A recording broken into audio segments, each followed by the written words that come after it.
कहानी की शुरुआत में हमें बॉब नाम का एक यूएस मिलिट्री ऑफिसर दिखाया जाता है जो यहाँ से कुछ ही देर बाद गुजरने वाले दुश्मनों को मारने के लिए अपनी स्नाइपर लिए बैठा था। बॉब बड़ी ही आसानी से एक आदमी को मीलों दूर से शूट करके खत्म कर देता है। यहाँ से यूएस मिलिट्री की गाड़ियाँ आगे चली जाती हैं, जिनके जाते ही दुश्मनों की पूरी फौज यहाँ पर आ चुकी थी। ये लोग बॉब और उसके साथी को शूट करना शुरू कर देते हैं। बॉब और उसका साथी एफबीआई से कांटेक्ट करने की कोशिश करते हैं ताकि उन्हें यहाँ से ले जाया जा सके, लेकिन यूएस मिलिट्री के साथ साथ एफबीआई वाले भी उन्हें धोखा देते हुए उनसे अपने सारे कांटेक्ट खत्म कर लेते हैं।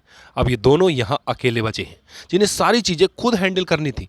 बॉब गोलियां चला चला के अपने दुश्मनों को मार रहा था, लेकिन तब भी ऊपर दुश्मनों का एक हेलीकॉप्टर आ जाता है, जिसमें से कोई गोली चलाकर बॉब के एक साथी को मार देता है। अपने साथी को मारा देख उससे बहुत गुस्सा आता है और ऐसे में अपने दुश्मनों के हेलीकॉप्टर को ही वो उड़ा देता है।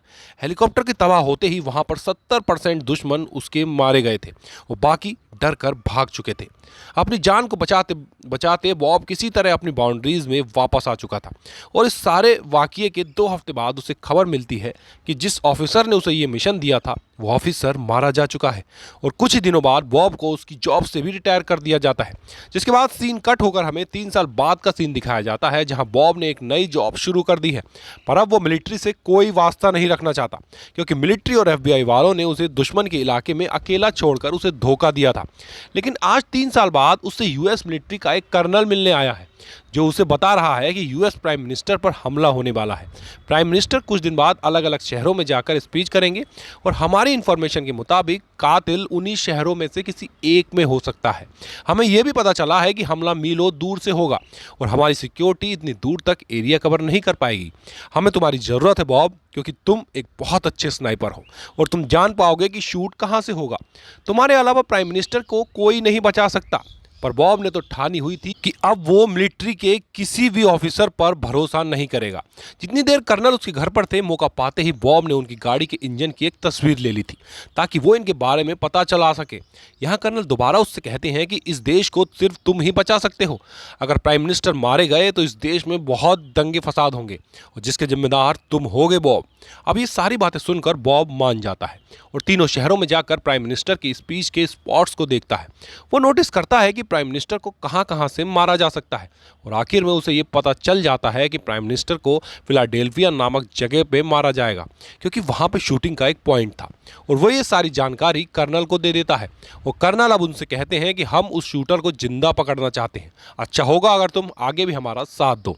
यहाँ पर भी बॉब उसकी बात मान जाता है। आखिर स्पीच का दिन आ गया था। बॉब कर्नल से लगातार संपर्क में था। एक पॉइंट आने पर वो कर्नल को बताता है कि अब प्राइम मिनिस्टर पर गोली चलने का वक्त है, जल्दी यहाँ पर सिक्योरिटी गार्ड्स भेजो।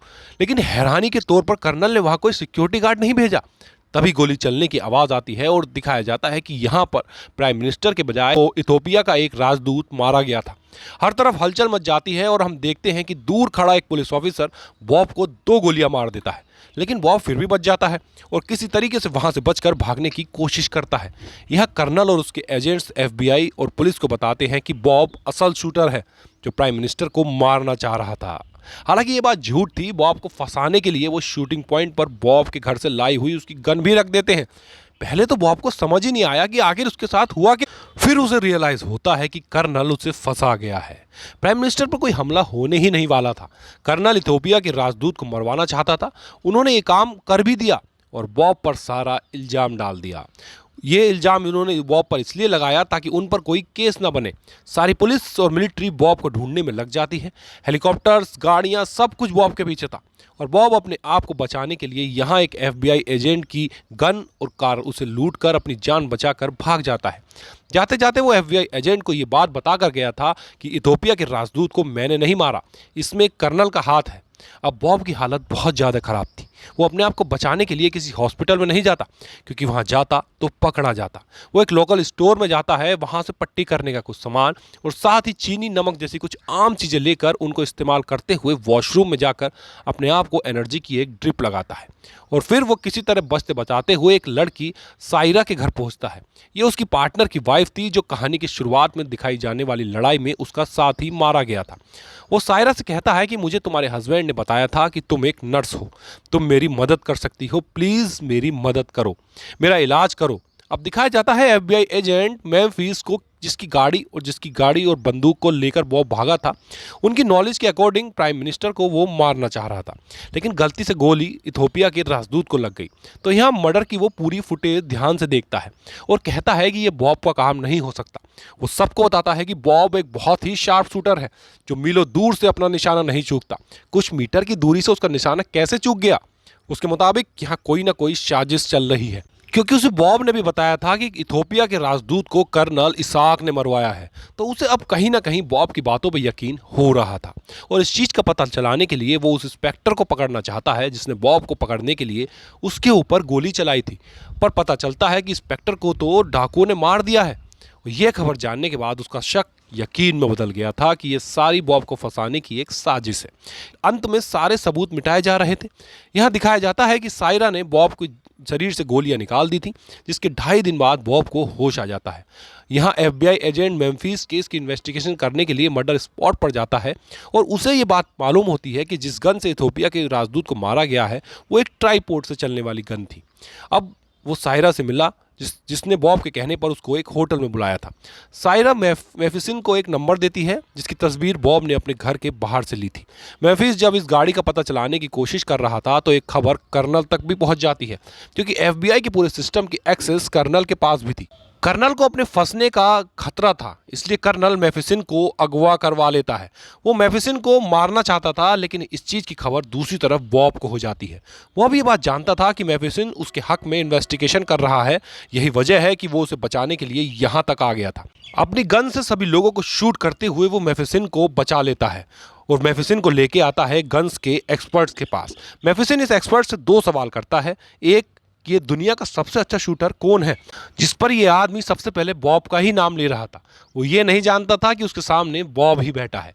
बॉब उसे फिर दूसरे नंबर का शूटर का नाम पूछता है और दूसरा सवाल यह पूछता है क्या एक गोली 2 बार चलाई जा सकती है।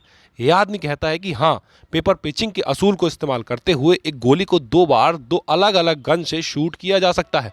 बॉब ये सवाल इसलिए कर रहा था क्योंकि इथोपिया का राजदूत जिस गोली से मरा था, बॉब ने वो गोली कुछ दिन पहले प्रैक्टिस करते हुए एक टिन के डिब्बे पर चलाई थी। इस आदमी ने जिस शार्प शूटर का नाम बॉब के सामने लिया था, बॉब को याद आता है कि जब आखिरी बार वो कर्नल को शूट की इंफॉर्मेशन देने गया था तो वो शूटर कर्नल के साथ ही था। यहाँ पर कर्नल को अब सायरा के बारे में पता चलता है कि वो एक मरे हुए मिलिट्री ऑफिसर की वाइफ थी और उसी ने बॉब की बहुत मदद की थी। यहाँ तक कि बॉब के पास मौजूद सारी इंफॉर्मेशन मेफिसिन के पास सारा नहीं पहुंचाई थी। यहाँ से कट होकर दिखाया जाता है कि बॉब उस शूटर को पकड़ना चाह रहा था जिसने सच में कर्नल के कहने पर इथोपिया के राजदूत पर गोली चलाई थी। बॉब उससे मिलकर अपने आप को बचाने के लिए उससे कुछ सबूत इकट्ठे करना चाहता था। वो अपने साथ मिले इस एफबीआई एजेंट मेफिसिन को भी शूट करने की ट्रेनिंग देता है और फिर भरपूर तैयारी के साथ ये लोग उस शूटर के घर पहुंचते हैं। घर के अंदर जाने से पहले इन्होंने घर के चारों तरफ बॉम्ब भी लगा दिए थे, क्योंकि इन लोगों को यह बात भी पता चल चुकी थी कि कर्नल ने इनको पकड़ने के लिए उस शूटर के घर पर मिलिट्री ऑफिसर्स को भेज दिया था। बॉब और मेफिसिन उसके घर के अंदर जाकर उस शूटर से मिल लेते हैं। इनके पूछने पर यह शूटर उन्हें बताता है कि आखिर क्यों कर्नल इथोपिया के राजदूत को मारना चाहते थे। वो बताता है कि यूएस का एक सेनेटर इलीगल तरीके से इथोपिया के अंदर गैस की एक पाइपलाइन बिछाना चाहता है और उस पाइपलाइन के रास्ते में एक पूरा गांव आता था। अपने इस इलीगल काम को पूरा करने के लिए यूएस के सेनेटर ने गांव के सभी लोगों को मरवा दिया और इस बात का पता तो असल में इथोपिया के उस राजदूत को चल चुका था जो उस दिन मीटिंग में आने वाला था। वो उस दिन अपनी स्पीच में यही बात सबको बताने वाला था। इसलिए वो सेनेटर जिसने ये इलीगल काम किया था वो कर्नल को काफ़ी सारे पैसे देकर इथोपिया के राजदूत को मरवा देता है। बॉब शूटर की सारी बातें रिकॉर्ड कर चुका था।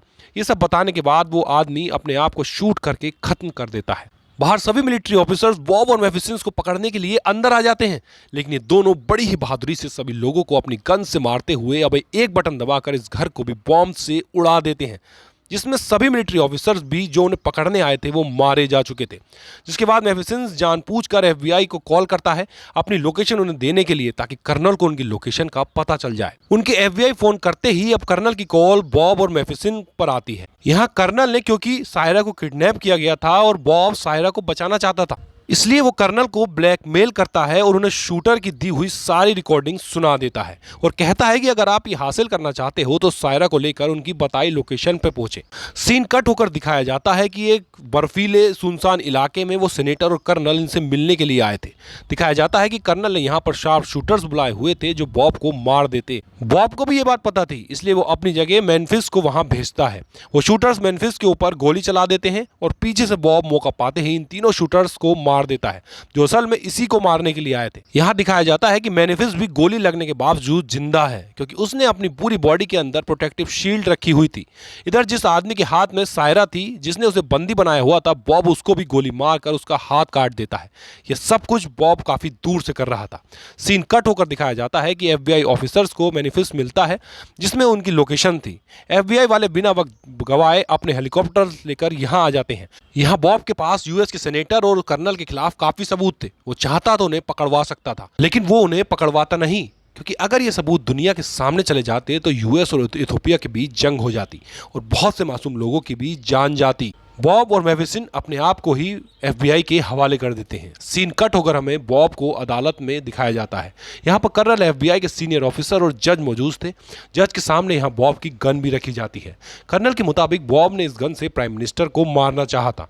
यहाँ दिखाया जाता है कि मेम्फिस बॉब को चुपके से उसकी स्नाइपर गन की एक गोली देता है जिसे बिना टाइम वेस्ट किए वो जल्दी से अपनी गन में डालकर कर्नल की तरफ करके ट्रिगर दबा देता है, लेकिन गोली चलती ही नहीं। और यहाँ पर बॉब एक्सप्लेन करता है कि हर बार वो शूट करने के बाद अपनी घर के अंदर से फायर एंड पिन निकालकर यहाँ एक आम लोहे का रोड डाल देता था जिसकी वजह से उसकी गन शूट नहीं कर पाती। बंदूक तो मर्डर के स्पॉट से ही बॉब से जब्त कर ली गई थी, यानी बॉब इस बंदूक में कोई चेंजेस नहीं कर सकता था। वो कहता था कि ये गन जैसे मैंने अपने घर पर छोड़ी थी वैसे ही ये गन उस मर्डर पॉइंट पर रखी गई और उसके बाद यहाँ लाई गई। और यही मेरी सच्चाई साबित करने के लिए काफ़ी है कि मेरी गन से गोली नहीं चली और ना ही मैंने गोली चलाई। हाँ, पर मैं ये मानता हूँ कि इथोपिया के राजदूत को जो गोली लगी है वो मेरी ही गन की है, लेकिन वो पेपर पैचिंग के असूल को इस्तेमाल करते हुए किसी और गन से चलाई गई है। ये सब सुनकर एफबीआई के सीनियर ऑफिसर, मिलिट्री के बैठे हुए लोग और जजेस को उसके ऊपर विश्वास हो जाता है। इसके बाद वो अदालत से रिक्वेस्ट करता है कि उसको फंसाने के लिए कर्नल के खिलाफ सख्त एक्शन लिया जाए। यहाँ एफबीआई ऑफिसर उसे कहते हैं कि कर्नल ने क्योंकि हमारे स्टेट में वो सारे जुर्म नहीं किए, इस वजह से मैं उसे सजा तो नहीं दे सकता, लेकिन ये जंगल का कानून भी नहीं है, ऐसे मुलजिमों को खुले फिरना भी नहीं चाहिए। ये कहकर वो वहाँ से चला जाता है। बॉब समझ चुका था कि उसे एफबीआई के सीनियर ऑफिसर ने कर्नल को मारने की हिंट दी थी। यहाँ सीन कट होकर हमें दिखाया जाता है कि वो करप्ट सेनेटर और कर्नल बड़े ही मज़े से अपनी आज़ादी और जीत की पार्टी कर रहे थे। वो आगे यही करप्ट काम करने की प्लानिंग कर रहे थे कि तभी यहाँ पर बॉब आकर इन दोनों को शूट करके मार देता है। ये सब काम करने के बाद बाहर उसे सायरा लेने आई थी और वो उसे बचाकर यहाँ से ले जा चुकी थी और इसी सब के साथ कहानी यहीं पर खत्म हो जाती है।